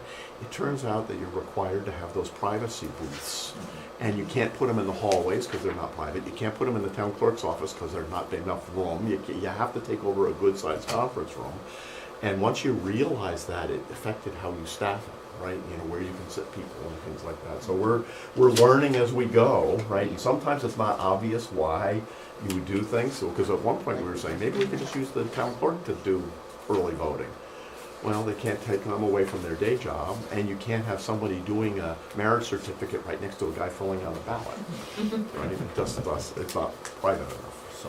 All right, thanks, Bob. All right, Marcia, Thank you, your Bob. thing now. Thank you, everybody. Yeah. Great job. Your call, Marcia. So I really will be quick. Thank you. The revenues, a budget update for revenues in your reports, we're showing about $1.4 million in excess revenues right now. That's nothing different than what we've looked at before. The big difference here is that every meeting I've warned about arbitrage. And I'm feeling much more comfortable, I'll show you on the next slide, so not only do we have 1.4 million, I think that when I started looking at the arbitrage and feeling comfortable that maybe we could keep it, that I tried to do a little better projection of it, there may be another 300 of interest. And taxes, we've got back taxes that we've collected more than we're out there, but the report that you got was before the taxes closed on February 1st, so we haven't done a thorough analysis, but we might be looking at closer to $2 million of excess revenue. The reason arbitrage isn't so much of a concern, and you're not supposed to be able to see this, that I can send you the spreadsheet, that we have to spend the bond money in 24 months. And the August of 2020 bond money, we did essentially spend it in 24 months. That was the first tranche of schools, of new school stuff. So that, I don't think there's any material exposure there. And the second tranche of money, we took out 18 months is what the bond attorney told us, that because we have to spend it in 24 months, so we took out 18 months of cash flow. Then the school was delayed a year. So we didn't hit the 24-month exception. So then from there, we have to look at what were our earnings compared to our expenses. And if you look, in the very beginning, we had a lot of bond money for this first year. You can't really see, but trust me on this. We had a lot of bond money that first year that's just sitting there earning interest at 0.1%. So it went for a long time at 0.1%, creating a little deficit that we can offset later. So just because of the timing of it and the interest rates at the very beginning, that from here, I would say that we still have a deficit that we haven't earned too much of, about 80,000. If I throw the premium in there as well, maybe we owe 20,000 in arbitrage, but not a significant amount of money. And we are going to hire a company to do this first calculation, and then maybe we just cheat off of them and see, what are they doing different than what I'm doing here, and then next year we do it ourselves. But we just want to make sure we get it right. This is the first time in 15 or 20 years that we're in an arbitrage environment. But by doing this, I just had enough comfort that here's all the interest that was earned, here's all the interest that was paid. It doesn't tally to what was paid. It's based on the true interest rate and not the coupon rate. But that just gave me enough comfort that we're not talking about $500,000 or something that we might owe. So it's just good to know. I was just been nervous for the last few months, and I just don't know about where that might end up. And now I feel better. That expenditures, we're proposing some transfers that we have legal that we had talked about legal before. We're not significantly different from where we had talked before on our estimates. But tax litigation, there were two bills that came in, one for an appraiser for a November, I think the thing was December 4th, and that appraiser bill was, I think $3,000. And that we didn't have in our calculations earlier, because we worked with the billing that we had from the old attorney, and we worked with the current attorney on his estimate, so he didn't know about that. And then we got a bill from the prior attorney for March of 2023. And we did go back, and we just got it in February. We went back, we had not been billed for that time before. So that's a new bill that we didn't anticipate. Then that's tax litigation for legal fees for other litigation. We got a bill that from September of 2022 that had never been into the system. It looks like he had sent it to Tara before, because I said, well, the time on this bill is also on the retainer, that it looks like maybe we're being billed twice for it. But that Cynthia was able to produce an email from the attorney to say that they had amended the retainer and taken it off. We do have some outstanding questions for the attorney on that, is why didn't the first selectman approve it in a year and a half? That is there something going on? What was the conversation? Because we don't see anything in an email for the conversation two, that when they bill outside of the retainer, they're supposed to have a written document in advance. Could we get a copy of that to say that this would be billed outside the retainer? And it says in their contract, billed outside the retainer and the rates that they would use. And then three, We haven't gotten that yet. we haven't gotten that yet. I've asked in the beginning of January, and then I asked in the beginning of February. And then the third one is, how is this, that one attorney has billed this, it's a 20-station road, billed it outside of the retainer, but every other attorney billed it within the retainer, and what's the difference between those two? So, but I've put it in as a transfer so that when we get the answers, we can have the funding there to pay for it. We're not Labor, paying that, no. No, no, and no. We don't even know what kind of special arrangements were between the first select woman and that attorney. No, no, and no. Why are we gonna approve this money to go ahead when we don't have the backup data? well, we're asking for the backup. We don't have it though. And it's a 2-year-old bill, no. Well, when you get the Until data, we bring it get- back in. Until they can show us an ironclad documentation that this was simply an error in not sending the bill, or we need to understand it completely before we're gonna pay it. Why would we even transfer the money? Right, we won't transfer. Why would we transfer that money if we did? To me, this is a bill that shouldn't be paid, if you wanna know the truth. 2 years old, don't have backup documentation, and they're coming back. You know what, tell them, no. Yeah, I think remember, we are dealing with lawyers here. I think we wait to see if they provide the documentation, we transfer the money. If they do not give us the documentation to show us to our comfort level that this is a true and accurate bill, then we're not gonna pay it. I would have it ready for our people to pay it if and when we get that documentation. But it's up to you. We don't have to approve that part of the transfer. Don't have to. I think we'd rather wait and make sure we have the documentation before we approve it, because I don't know how we feel comfortable with it. Yeah, if they explain it acceptably, then we pay it. If they don't, We can hold off since yeah. Keep it Finish, I have another comment, but go ahead, walk through the rest of it, get down to the next line. Labor legal, that in the first 5 months or so of the year, we spent quite a bit on labor legal.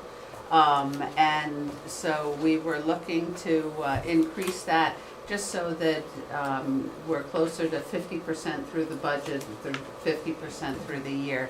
Unlike the other two legal fees where we do that on a case-by-case basis, because those are actual lawsuits or citations or whatever, that we can do a purchase order for each specific item.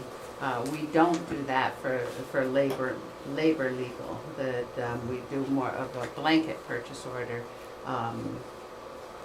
for that one. So that's where the 15,000 comes in.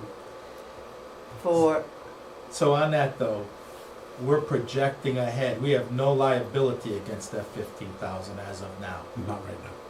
Where are we at with that budget year to date? Are we pushed up against the wall? No, I think we're 67% spent. Let me just pull this up here. I think.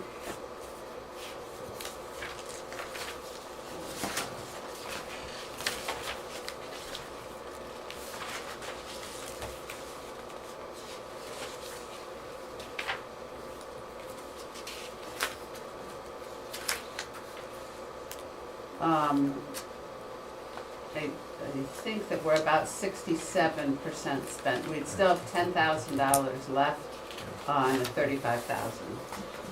I got that open. All right, I'm gonna make a statement, I apologize, and you guys can kick me. I'm about to. No, I'm not, go ahead. Is we saw legal fees get a little out of hand for a while. And I think if we had a different first select person there, we'd be saying no to that 15,000 as well at this point for not needed. I think we told Tara that we weren't gonna advance money, that it would have to be on an as-needed basis. And I don't know why we would change that philosophy now at this point with 67% left in the, or 67% used. And it's not a, it's just the line we took 3 months ago, Steve, before you were elected. I'm fine with that, I We have made no a problem statement, coming and back to Dan, you. you correct as me if we- I'm wrong. My foot's down. Is, we made that statement because we saw legal fees were sort of going in a direction of, I do believe it's more in control, don't take it wrong, No, but I think if this was another first selectman sitting in that chair, I don't know if we would approve going ahead monies. This isn't needed Yeah, right no, now. I wouldn't approve going ahead yet also. I have no problem if you do not approve this, we will come to you when we need it. And then when we do that, I think we just have an executive session at the end of the, We don't need an executive session. you don't need it right now, No, we don't need an but executive I session. can give you an update on why we are going No. to need them. We don't need an executive session. When you have the need, we can even have a special meeting. Not a we don't need to go to executive. If you come to us and say, there is a need, we're gonna have the trust in you that there is a need. Yeah, okay, I'm But- fine with that. And then you could come, and if we had to have a special meeting, if that need was that urgent, we would have a special meeting. Okay. But I think in fairness to the way that we've been the past 2 years on this, that to reverse this now and say, Steve, go ahead, take that extra money now ahead of things, would defeat the line we've taken. I mean, No, I'm in agreement. Mary, Dan, Call. it's I'm fine just with how that. we, And we don't even need to have a special meeting, you know, we, if it's urgent, we will. if it's urgent, but these are not urgent bills. These are, long-term lawyers, we work with them, and we go from there. I just don't wanna set a precedent that we I'm weren't fine gonna with do that. it before. I'm fine with It's same thing on the registrars. We pushed back on the registrars because we didn't have a plan. We got a plan now, so that was the difference And we in understand that. it. We understand it, so that's why we approved that. Yep. We said we weren't gonna approve it without a plan, we got a plan, we approved it. On this, it's going ahead money, and that bill, I don't think until you get the backup, even it's a bill anymore. Until you get the backup, I'm not paying it's not a it bill. until we are absolutely positive that that bill is accurate and correct and not a double billing Right. or an error on their part. And again, we would have done this if someone else was sitting there as I well. think you should do this regardless of who sits in this So office. I just Yeah, wanna be no, I clear agree on with that. you. I'm fine with that. All right, so go ahead, Marcia, you continue with the explanations, but I would just, what's the total legal budget? Has there been, I have the original budget, I don't know if there's been transfers into it since the original. Yeah, it's actually in the revenue, in the expenditures, There has been transfers into it, yes. So far, the transfers in have, the total legal for everything was 209,000. 43,000 has been transferred in. So we're up to over 250. Yeah. And these numbers on this legal that's here would only be through the December billing. The January wasn't here yet, and the February isn't closed yet. yeah, just give us an update in the next meeting. That's fine. Human resources, professional services, there was a conversion of the pension. It went from Mass Mutual to Empower, and then Empower has sold off to some initials.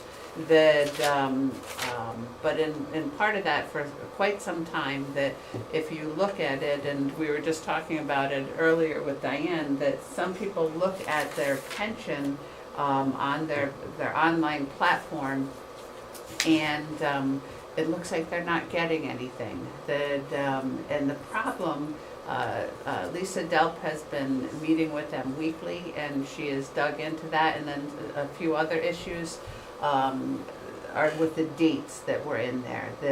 So she's been tracking down the proper dates and getting all the dates updated, so it all works seamlessly for the employees. But they have spent a significant amount of time and are going to have to bill us for some of that time. This is the actuary that works behind the scenes, Milliman, that works behind the scenes with that. So that's where that 5,000 comes from. So, going back, just so I understand, is the RBAC, we talked about this a bit. This has been a 2-year problem, correct? When did we switch over? So I think that it's made worse with the Empower switching to, And when did that happen? a few months Okay. in the Well, fall. or We the first summer. transferred to Mass Mutual, Right, then Mass Mutual sold to Empower right. about a year and a half ago, is that correct, Marshall? Yes. And Empower split off our defined benefit, and somewhere in there, Okay, we think people's data got corrupted in those 3 transfers. okay, And we have no choice, we have to get it perfect, perfect. thank you. The registrars, you just heard about that, these numbers are slightly different than Bob's numbers on his schedule, only because we had made some interim transfers, and his is looking at original budget to final budget, but if we make these transfers, we'll end up in the same location as the presentation you just saw. Employee benefits for health insurance, that we had quite a bit of turnover in the first part of the year. And those vacancies, that we skip a month or 2 of health insurance. And plus there's been more ARPA reimbursement. Last year we thought the ARPA would, and we'll talk about this again in a minute, would last us through December 31st. Just guessing what we were gonna use in 2023 fiscal year, and it's lasted a little longer. So we'll have a little more health insurance, we'll need a little less in health insurance. Police, that's that same ARPA stuff so let's say last year, we thought at this time of year that we'd have $100,000 left in ARPA. And so we put 100,000 against their budget. As it turns out, that we're just offsetting their budget with, we had 147,000. So it may be 200 and 247,000, but just making up the numbers here. So we had more ARPA available, so it shouldn't be a windfall to the police's budget that where they had an employee that was going to make 90,000 and 45 with ARPA and 45 with taxes, that they now could maybe do 75 with ARPA. That we don't want to leave it in their budget, and it's not making sense to Dan. No, I moved on. Oh, okay. That's okay. That, You read my face, but I was questioning something else. Continue. yeah, we're gonna be able to offset more of their salaries with ARPA than we originally budgeted. That, good, I always watch your face to see. I know you do. That, So, I won't get the right number, but we had a thought of something over 2 million of ARPA that we were gonna need to use next year. Does this change that number? Okay. now, this was designated $360,000 for SROs, and so it was already taken out, and we'll be finishing it this year. So to follow up on that, I know you used some of that money, Steve, because we put it aside in our plan for this year's budget.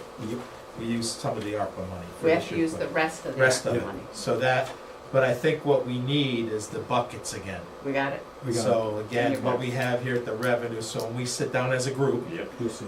okay, then we'll go through the buckets and see if we can utilize the tool, or are we gonna save it for 2025 and have a plan going forward. Yep. I don't have an answer, Steve, I'm just saying, No, just to and look I at the think tools. we should go through the entire budget before you make those final decisions. Oh, absolutely, Oh, yeah. but it's a matter of having the tools at hand before Yeah, we making a have- final decision. Yep. In your budget book, the tabs for revenue are in the front for green. The very last tab says miscellaneous or other. It's the last 2 pages in that tab. Excellent, thank you. Thank you. First thing we All right, on this, I'm sorry, you're done with this now, right? It wasn't Well, quite. we've got highway, we were down almost to highway. So, highway, there was a lot of changes in the staffing at the town garage. So we had some savings in vacancies there.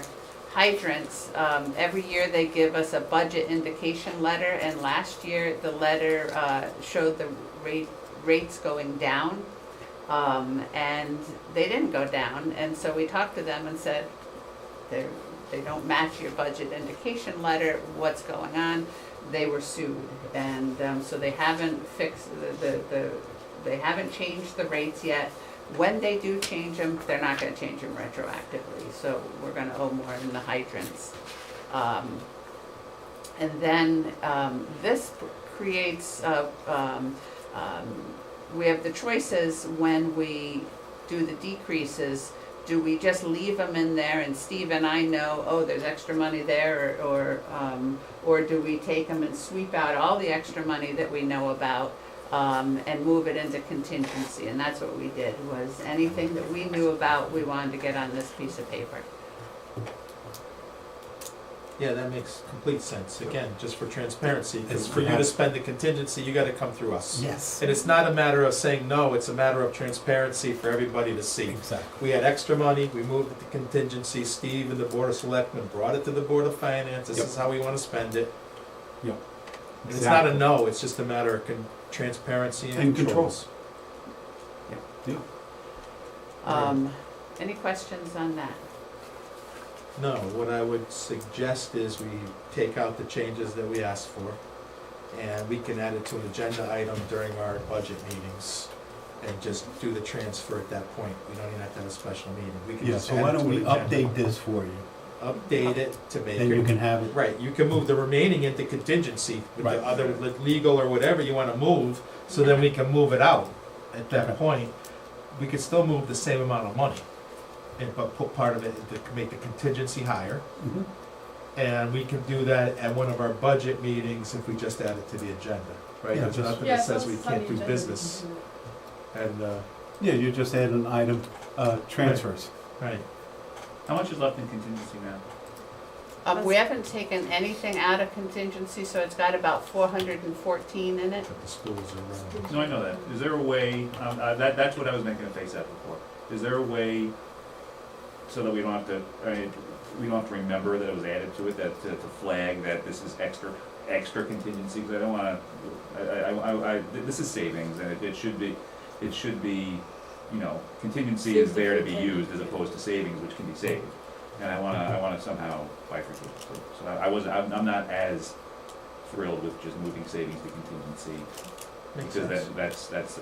that's one step removed, or one step easier to use it. You know what I mean? Just want to separate contingency Yeah. and to keep track of Yeah, this. you're just smiling at me. So we would be able to see it here, that here's the 411 that we started with. Yeah, Yeah, it And goes up. if it's approved, it goes into this column. Still doesn't put the controls Dan I'm wants talking in about it. between now and the end of the year. Yeah. But it still goes through. I mean, We got 4 months left in the year, We're gonna we're I'm smart going to use people will mine remember, differently. will remember. Yeah, We we're not can- gonna forget that amount of money. Go ahead, Naive, I'm sorry, go ahead, say what No, you I want was to just say. asking, if you want to put them in two different buckets, then are we, because we want to use them differently? No, it's not a different, it would have to go there, but I was that's why we somehow. don't wanna use it if we don't have to. Exactly. We really don't, It- we it- wanna it leave just makes it- untouched. You know, when you move it from the locked pocket into the semi-locked pocket, it's easier to stick your hand in. Is that? No, I didn't like that, I didn't like that analogy, I'm sorry. Not really about it. You can do better than that. As the point is, this is real savings Right. that the team in aggregate has done a good job to save. The other contingency was put aside they're for a expected to problem. be It's just a different way to essentially think Expected to be about it. used, right? Yeah. That's- I'm fine with it. We're not gonna forget But we But- will see it in the Right, annual I agree. report, and we're all sitting here to know. And if you wanted to vote on the transfers, I just updated the numbers here. All right, so you wanna, I can vote on it if you've updated it, or we Yeah, can vote but on we it. can wait till you're the right No, place in no. the agenda. It was updated the other sheet, I think it's Yeah. not in here, but in her, And this It's in one. the business. in her, yeah, there. But I can pull that back up when you get to Yeah, the that- transfers, because I All still right. had more to talk I'm more about. comfortable with that. Yeah. All right, continue on, Marcia, go ahead, you're still driving. No, new business, I think, is the right place to do it. All right, on capital update, you have a report on that we're not asking for transfers, we try to do it once a quarter. There's a few things that came out of the capital committee that we just want to talk about. Is that one of the ideas, and I think it was Brian's, was not to allocate pre-referendum services for specific projects. So we've got money set aside for the library pre-referendum services, a reserve. So when they need to, get drawings and stuff, we would have started to put money aside. But we also have the police station and potentially the center school. Why are we putting them in separate buckets? The thought, then the committee liked it, was to put them all together in one bucket, and it's kind of like whoever needs it first will use it for that project instead of segregating it out. If that's the case, and if you like that idea, then we would do a transfer of the 50,000 that's already in there for library, for general pre-referendum services. I'm personally against that. I am too.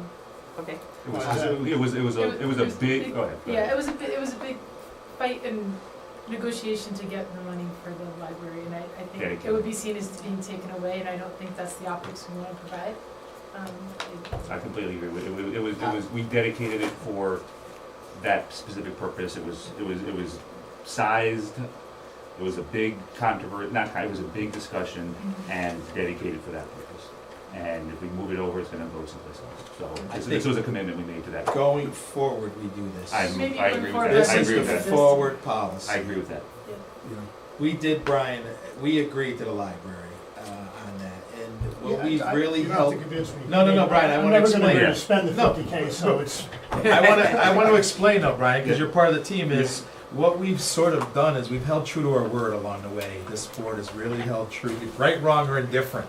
If we make a promise, we stand by it. And I do like the idea going forward totally, because I think you nailed it, because we get caught up in things and Steve doesn't have the room then to do things. But when we said this for the library, we gave our word for the library. And I Gotcha, really like to understand. keep our word as our integrity. That makes a lot of sense. Uh, Do it going forward. For us, and I'm speaking maybe for, but that's how we gave our word on. The best. If we had this beforehand, I would have been like, perfect. We'll do that, and then it has to go through a process. But we did give our word to the library, and I really hate, unless it was an emergency, I At hate to some go point, back. when all this stuff gets sorted out, if the library isn't first, it probably will get reallocated, but that might be a year or two from now. Yeah, So that's fine, I got no this was problem. also, it was also the first step in a plan to Yep. fully fund it. Yep, Yeah. right, and they had to meet some of the. Right, they had to meet, yeah, so it was part of, Yeah. it was planned for. So. And it sort of plays into, like, we agreed to the 3-year ARPA ESSER plan for the schools. We gave our word. And I don't like to change, it's my personal, Brian, and I'm sorry, but I mean, No, it's we have gained integrity in this town, we gain respect in this town, we stand by our words. Now, that doesn't mean right, wrong, but I like the idea of Context I going. didn't have, that's And fine. changes happen, but this was. And I do like the idea of going forward, when we do fund something, if we do fund a Right. bucket, Well, because that's there what are we- the needs, now we have a bucket. Right. And I agree with that. So, all right, on to the next. The town beach, the automated boat ramp that we funded 18,002, and it's really gonna cost 38,002. And so the committee liked the idea, to de-obligate the 18.2 and have them come back again, and they didn't fund the 20 this year. Have them come back next year for the full, 38.2. And then the last. Let's talk about that before you go. I mean, it makes sense to me. Brian, you were involved. Yeah, in there's this, a so go couple ahead. places, this is the one that got some people more hot, where, the way I interpreted it was, they believed that 18.2 was portrayed as what was needed to get it done.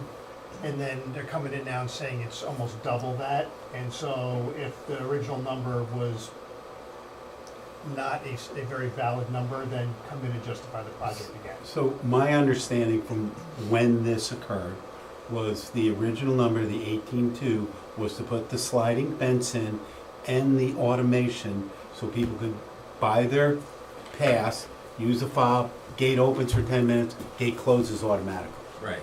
What we got was a gate that opens manually and people can leave open. We want to be able to close it. We've had a lot of people just leaving the gate open and then everybody, Tom, Dick, and Harry comes and drops their boat off, right? Usually not a problem during the week, but on holiday weekends, we have very limited boat storage at Cadigan, and we want it for residents. So now we have to step back, and Brian's exactly right. There was a misunderstanding, because I talked to a member of the Parks and Rec, and they even said, wait, what are you talking about? That gate is automated. I said, no, it's not. So how that happened, we don't know. But we do want to get it automated, so I think it's a good idea to go ahead and put it back. But that's in line with what we've done in the past too, when bids don't come in quite what they want. I mean, it's a little bit different, but it's not far off from when a capital project came in, it'd be different than what the bid, what we thought it was going to be. Yeah, but this is, Yeah. this is. Yeah. Yeah. For me, this is a line item that we've given the capital committee some authority and we follow their lead, right? I mean, the first one, we had a backstory, right? Point one, we had a backstory, that was how, but this is something I think we go along with the capital committee, right? We defund it and we get a plan together. And we're not asking for the transfer tonight, we're just discussing what was. Informational. Informational. Okay. And in everyone's defense, that, at the time the capital budgets were due last year, we were in between, Parks and Rec directors. And the former Parks and Rec director did a yeoman's job of, while she wasn't working for us anymore, of doing a capital budget, so. And then the last one is a dock replacement that, the docks need to be replaced, and apparently it is urgent, and we shouldn't be using them this summer. That, there was a figure thrown out at the capital committee of $125,000, but she would, be getting quotes. She's out sick, but sent me some quotes, and it depends on 6-foot docks or 8-foot docks, so it looks like it's $135,000 to $185,000, so that's where the number came from. That it's just me trying to give a rough order of magnitude of what they're talking about, but they would like to not only approve that when they were talking the 125, but whatever the quotes are, but also get it in as soon as possible so that these can be ordered and the docks are there this summer, that, as soon as the amount is known. So those are the three things that, on cash capital, that, Yeah, I'd say the third one just slightly different, right? Because it was put in as a budget item for the upcoming budget. And so replacing a dock and getting approval to start in the end of June means you have no docks for the year. So we said putting it in next year's budget's useless. So if you want it, you gotta get it this year. So we took it out of the purview of what we looked at, you know. It's kinda hard to have a town beach without docks. But that's a this year kind of discussion. We had discussions with the former Parks and Rec director, and there, if I remember correctly, it was, yeah, the docks are not in great shape, they're 20-plus years old, we're gonna need to replace them. But the actual condition when we went to look at them this year, in the last month or so, is much worse than we had anticipated. To the point, I'm comfortable saying, these docks won't be safe if we try to put them out again. So what we've done in the past at this time is we know we got surplus. Mm-hmm. We know that's a future capital item that we're gonna pay cash for anyway. Right. So why not pay for it out of this year's surplus, and it's gonna alleviate the can next year's budget, Yep. right? Dan and I. Absolutely, yep, that's where, this is just the And we've first. done this before. This is Yeah. something that we've always done, is at this time of year, we've looked at our surpluses and we've looked to see what capital we can pay for, maybe out of some of, we're still going with the 50% Yep. to our, to general Mhm. fund. That's our policy, we're fine, but we still have a chunk of money to do things that we can pick up one-time expenses, as we've promised each other, and this would fall under that. It would be something, if we didn't do it this year, we gotta do it next year. That's true. So this isn't something that's not this is a need. Yes. So why don't we get a plan together and come to us with the number, and let's use our surplus from this year. You know, Okay, not the if you're 50%, good with we're gonna that- take the whole number of our surplus, 50%'s getting protected, and then we're Right. gonna take it out of our half of the used money. Okay. Yep, and- Naheed, Go ahead, you wanna talk? No, I'm listening and. Good? I like- Brian, Dan, Mary, Eileen? Yeah, no, I mean, the beach Okay. is a revenue source. We'll go ahead and get solid bids and move forward on this because these take time to make. I'm sort of with Brian and everybody else here. If you don't have a dock for the summer, then you lose the summer, and that's not fair That's to the true. people that use that. It's not Yeah, fair. It's not fair. And we have the money. It's And we not have like the we money. don't have the money. We have some surplus. Yeah. And we've done this in the past. This is a practice that we've done in the past. All right, perfect. And we're only 3.5 months out from town park We gotta opening. get moving. Right, Yeah, right, exactly.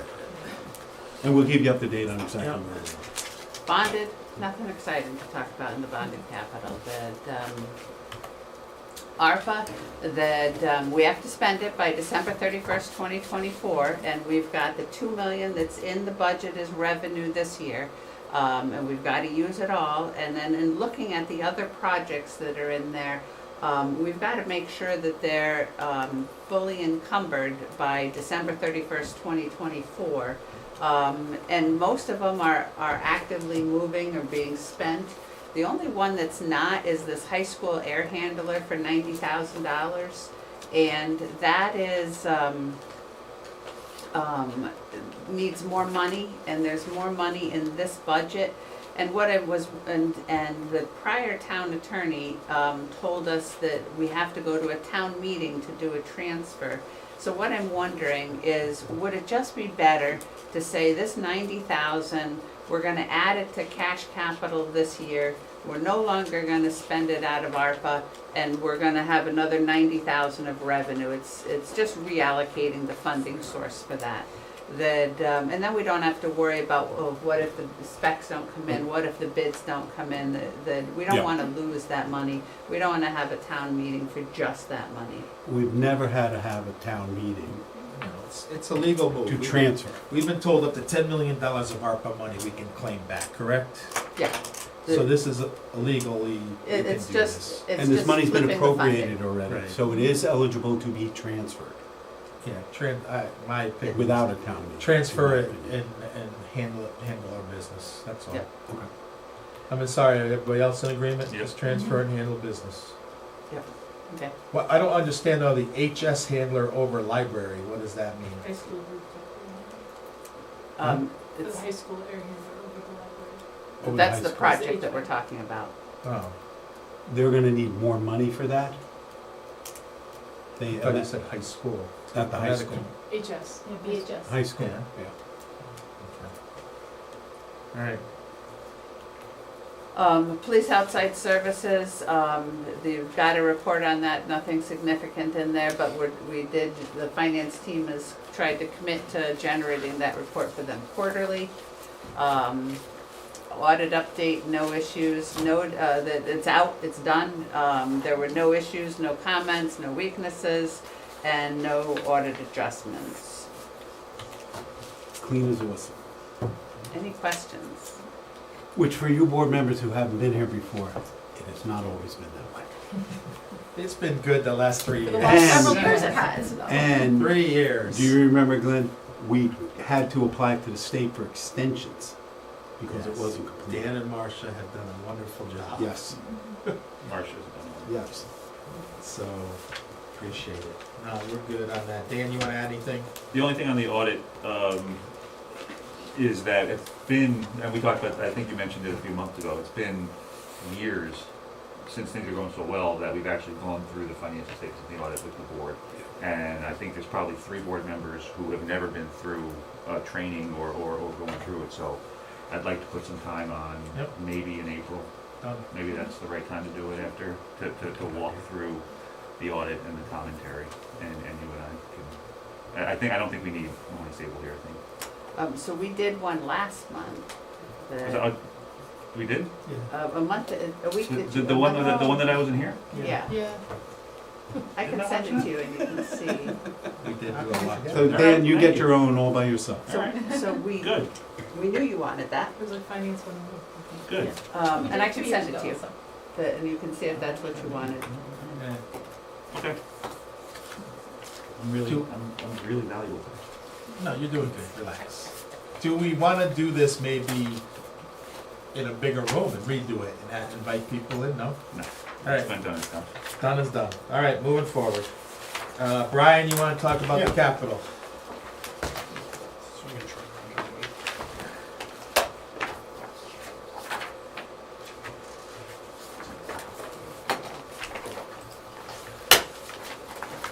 So, obviously, we'll go through this in detail in the budget process, right? So I'm just gonna give you a summary of kind of where it came out. The first point I'll make is, you know, we spent, as Steve said, we spent a lot of time, we went through all the detail.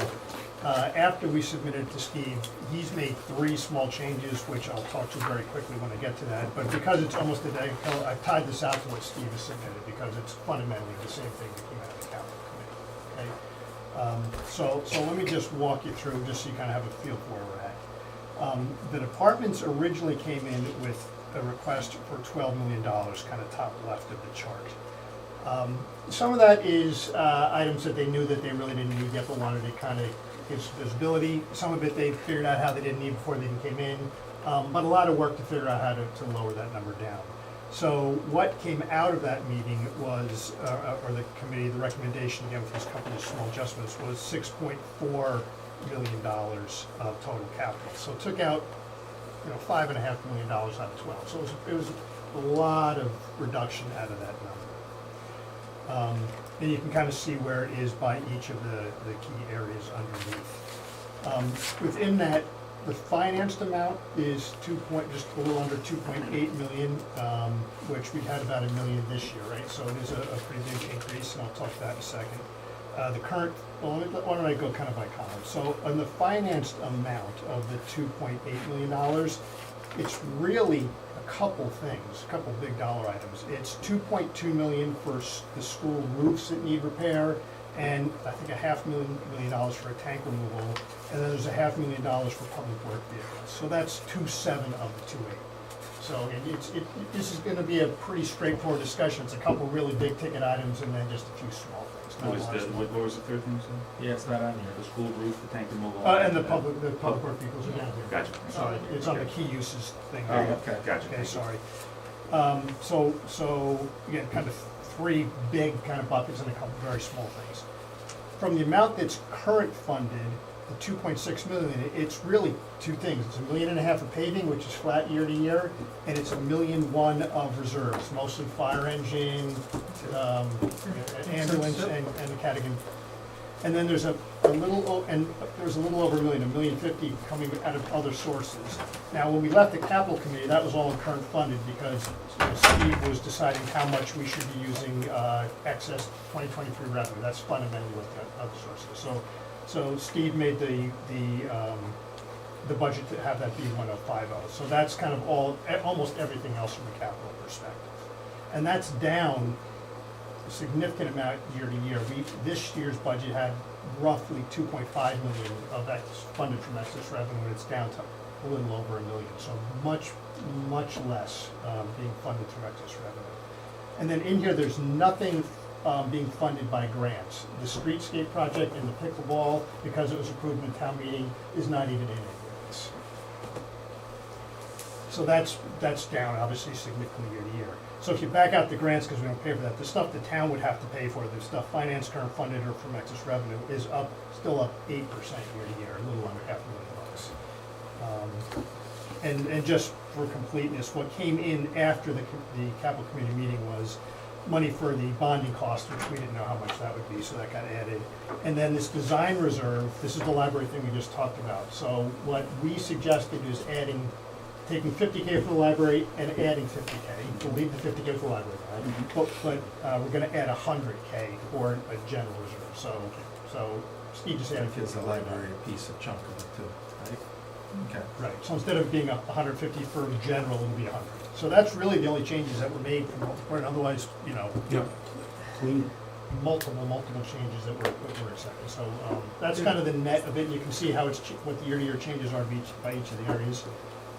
I mean, the percentage increase isn't a true percentage increase, it's based on the projects you wanna do. It's not like a number that we, right, maybe I'm saying it wrong, but it's what projects we wanna, that number could be 12%, it's not alarming to the point of, it's the projects that we're trying to accomplish.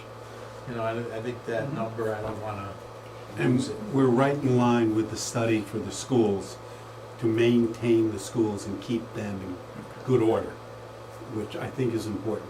We spent a lot of money on that study. Yeah, you can actually see that we agreed with exactly with the department request on the education budget because it's right in line with the study. Yeah. And for those who are watching, this is the process. So the department heads brought this to the capital committee, which is an independent group of committee, aside from the officials of us. Brian sits on it, and then it goes to the board of selectmen, and then it comes to us. So this has gone through quite a checklist already, so. Yeah, it goes to capital committee, to me, to the Right. board of selectmen, to the board of finance. Right. So you're gonna get another slice at this. And every department came in, we spent a lot of time with each department, some really good discussions on how to get what they needed, but, you know. And I think, keep it to the credit of the capital committee, I think every department head was comfortable with where we ended up. Very comfortable. Do you agree, Brian? Yeah, yeah. So it should They were really good Wonderful. discussions. That's what it was set up to do, and it Yep. makes it easier for our side, I think.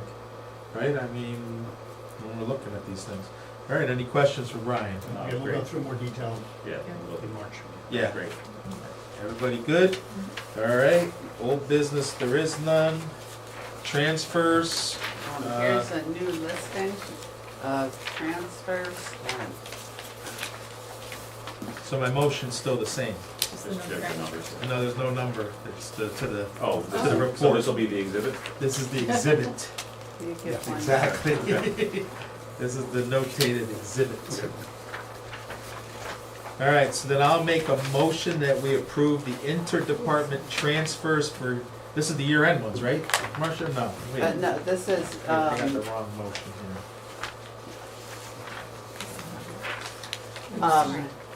This is for, the January, 31st month.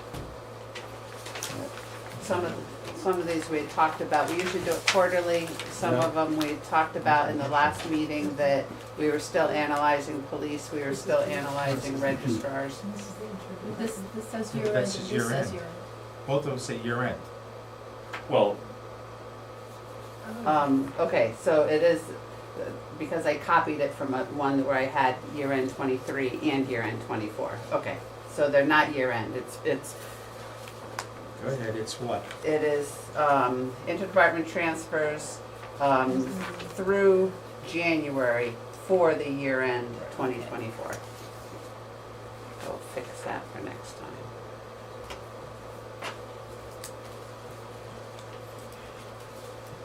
All right, I'll make a motion to approve the interdepartment transfers through January for year-end 2024 as notated on the monthly budget versus actual expenditure report reviewed at the February 5th, 2024 Board of Selectmen meeting and the February 21st Board of Finance meeting. Do I have a second? Any more discussion on this? I think it's where we want it. All in favor? Aye. Motion passes. Thank you. All right. Other items to come before the board, Steve, we talked about, the one I had is the schedule of the budget departments. Yep. We don't need everybody. I think Eileen had a point, though, if there's department heads that are new that want to come meet us as well. Absolutely. We're welcome to it.